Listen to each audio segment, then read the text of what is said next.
ফেব্রুয়ারি মার্চের কয়েকটি দিবস ঘিরে ব্যস্ত সময় পার করছেন ফুলের রাজধানী হিসেবে পরিচিত যশোরের গদখালির চাষিরা। এবার কৃষি বিভাগের ফুল বিক্রির লক্ষ্য শত কোটি টাকার উপরে। এজন্য ব্যাপক প্রস্তুতিও নিয়েছেন কৃষকরা। তবে নির্বাচন ও রোজার মাস ঘিরে লক্ষ্যমাত্রা পূরণে শঙ্কা রয়েছে তাদের।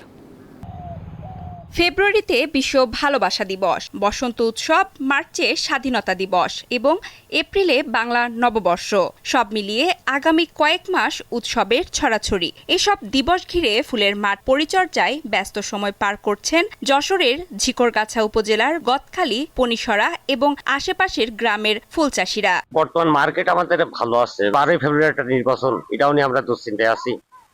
সব মিলিয়ে মোটামুটি ফুল চাষিরে পিছনে যে 2 মাস ভালো গেছে, কিন্তু আগামীতে 14 ফেব্রুয়ারি ফিল আছে, 21 ফেব্রুয়ারি কেমন যাবে এটা উপরে আল্লাহর ইচ্ছা। তবে রোজার মধ্যে বেশ কয়েকটি উৎসব পড়ে যাওয়ায় অন্যান্য বছরের তুলনায় এবার কম লাভের শঙ্কা ব্যবসায়ীদের। সামনে ভোট, রোজা, এ নিয়ে হয়তো চাষির পরে একটু প্রভাব পড়তে পারে। তারপরও দেশে যদি কোনো ঝামেলা না হয়, তাহলে চাষি হয়তো ফুলের বাজারটা একটু ভালো পাতে পারে। চিন্তিত ফুল চাষিদের সংগঠন বাংলাদেশ ফ্লাওয়ার সোসাইটিও।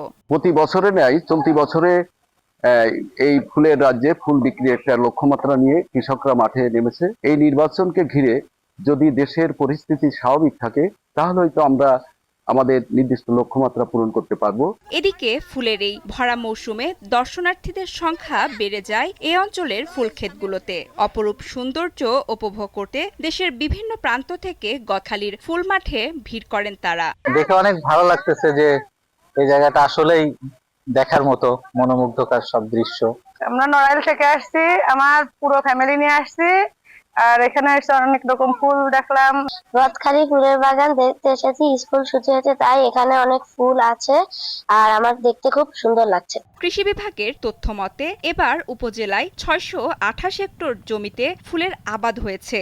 লক্ষ্যমাত্রা ধরা হয়েছে 140 কোটি টাকা। সঞ্জিদা স্নিগ্ধা, দীপ্ত, বার্তা কক্ষ।